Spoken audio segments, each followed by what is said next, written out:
It was night. 8 men were sitting together in an empty room of a small house. The only pieces of furniture were a simple wooden table and 8 chairs. The only light came from a lamp on the table. One of the men was reading a book. He held the book close to the lamp so that he could see the words on the pages. There was a 9th man in the room. He owned the house. He was lying on the table beneath a white sheet. The 9th man was dead. It was quiet in the house.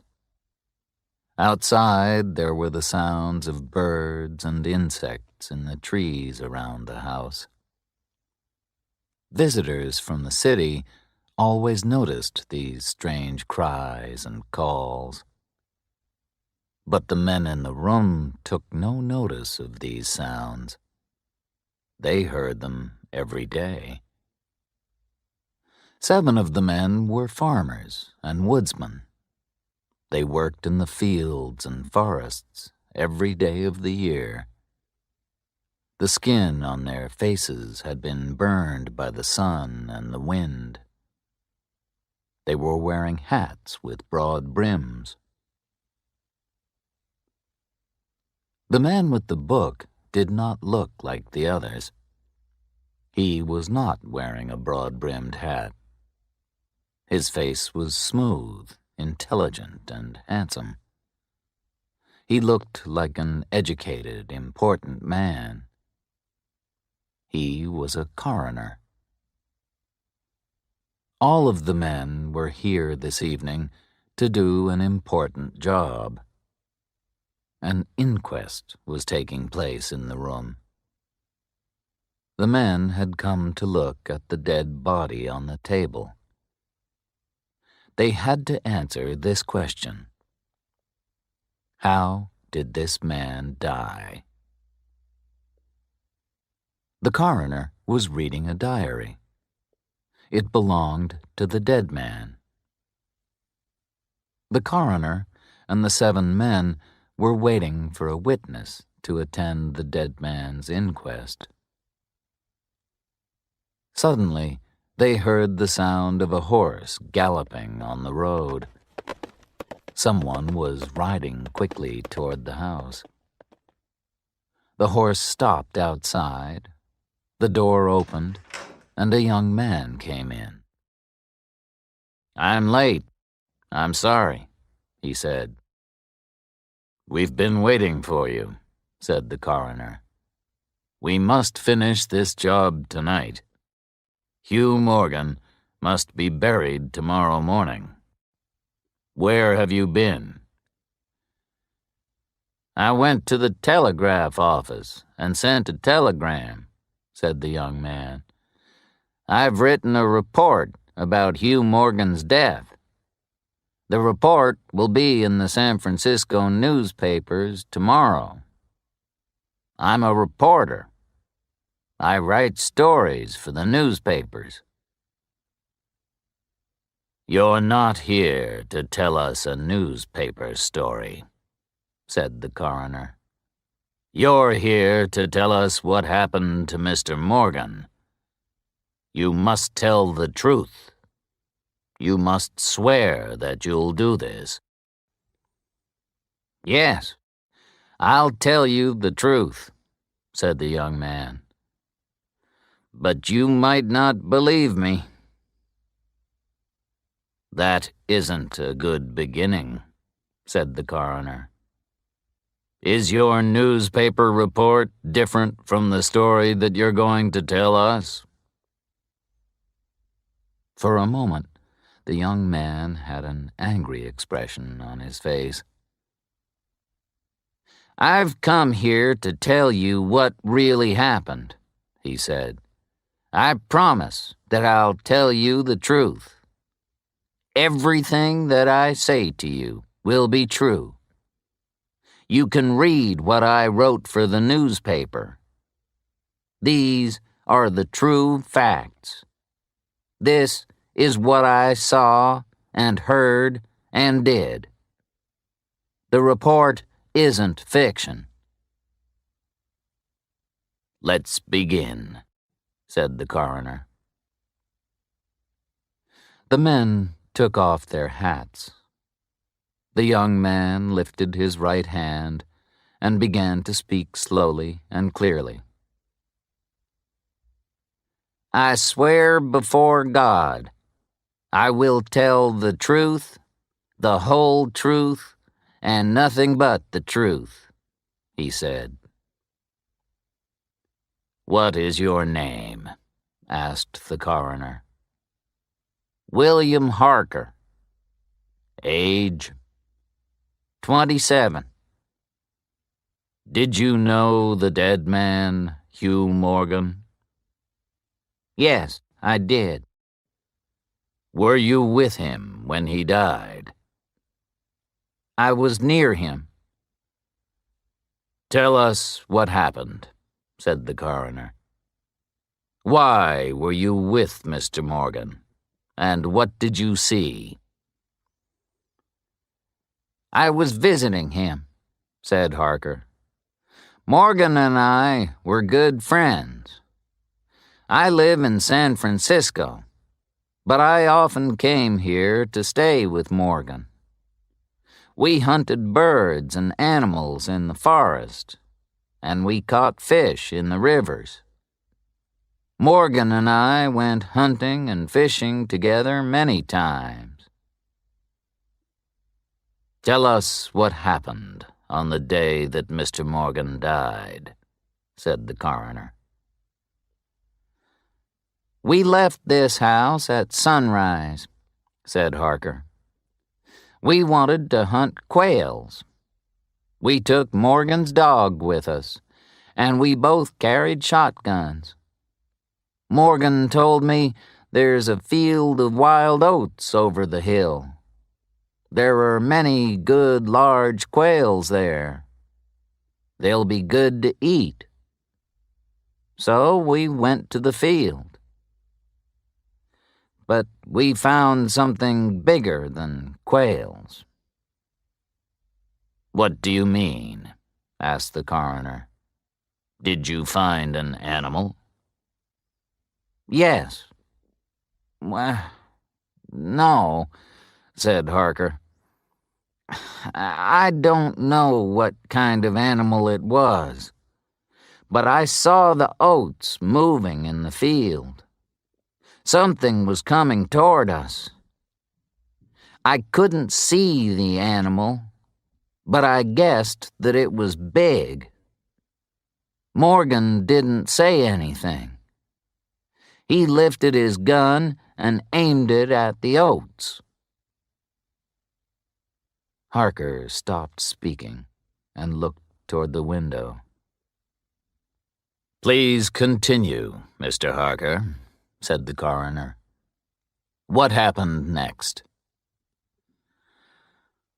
"I pointed at the moving plants," replied Harker. "I said, 'Morgan, if that's a deer, you won't be able to kill it with a shotgun.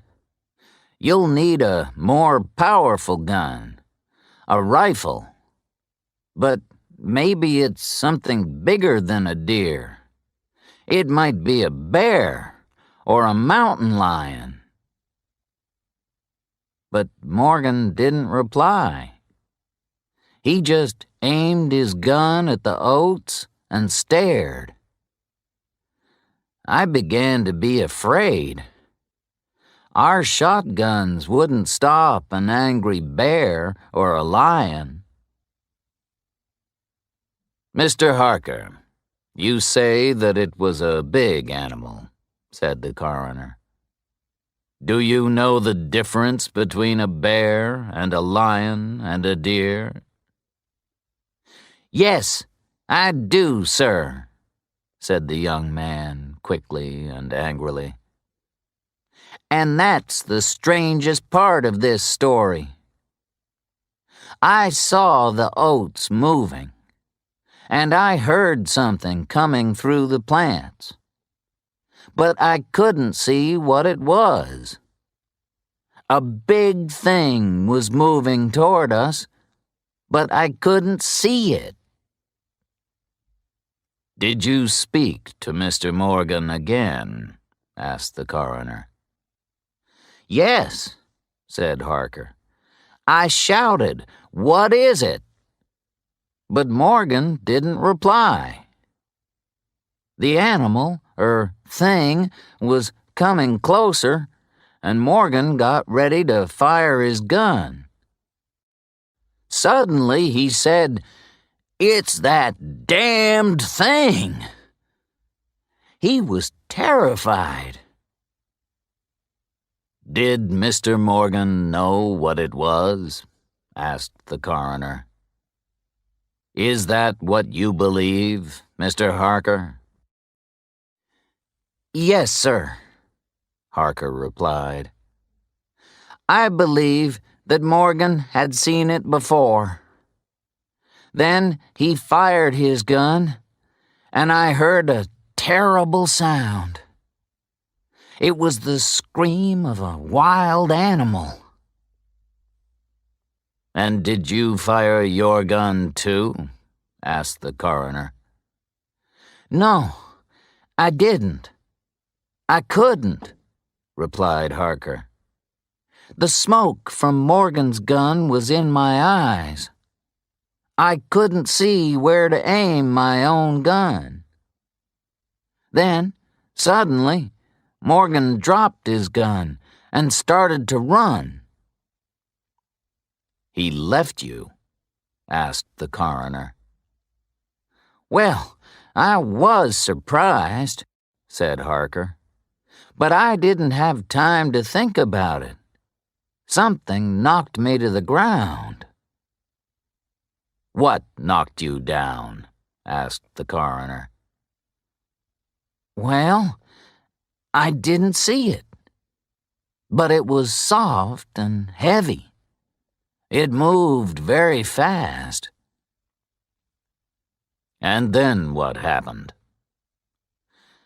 "I heard wild screams near me. They were like the sounds made by dogs who were fighting. Then I saw that Morgan was fighting. He was on the ground. He was fighting for his life." "Fighting what?" asked the coroner. I don't know," said the young man. "I couldn't see anything, or anyone. But Morgan was on the ground, and there was a strange movement in the air around him. I don't know how to describe it. It seemed as if the fight was happening underwater. Sometimes I couldn't see one of Morgan's hands. Sometimes his head disappeared. Then his whole body moved again." "And did you try to help Mr. Morgan?" asked the coroner. "Of course I did. I ran toward him. But I found him like this." Harker pointed to the dead body on the table. "And where was the animal?" asked the coroner. "I don't know. I only saw the oats moving again. They moved as if there was wind blowing across them. The thing, whatever it was, went into the woods. My friend was dead. I came into town to get a police officer." "Very well," said the coroner. "We'll examine the body." He lifted the white sheet off Morgan's body. Then he removed a handkerchief that was tied around the dead man's head. The handkerchief kept Morgan's mouth closed. The other men looked closely.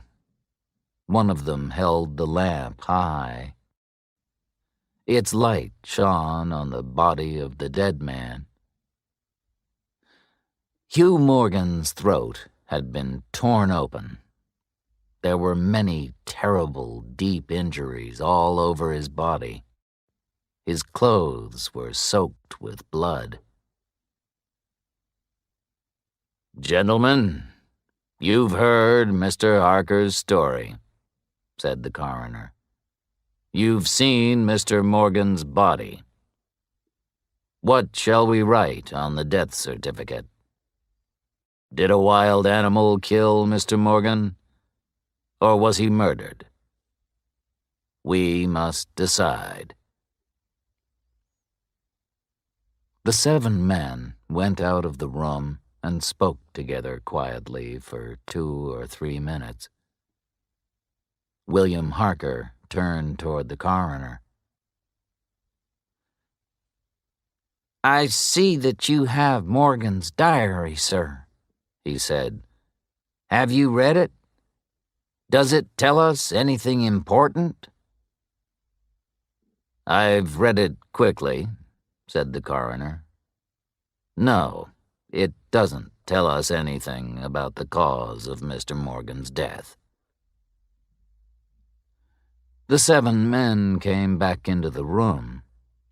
One of them stood in front of the coroner and spoke. "We believe that Hugh Morgan was killed by a mountain lion," he said. "Thank you, gentlemen," said the coroner. "Everyone can leave now. Mr. Morgan will be buried in the morning. I'll send for an undertaker." That was the end of the inquest. But it was not quite the end of the story. William Harker was a writer. He wanted to read Hugh Morgan's diary and write a story about his friend's death. He stayed in the town after Morgan was buried. A few days later, Morgan's property and belongings were sold. William Harker bought the diary. Hugh Morgan had been a lonely man who had written all his thoughts in his diary. But he had not always written days and dates in the diary, and some of the pages in the book were torn. Other pages were missing. This is what Morgan had written before his death. "My dog is behaving strangely.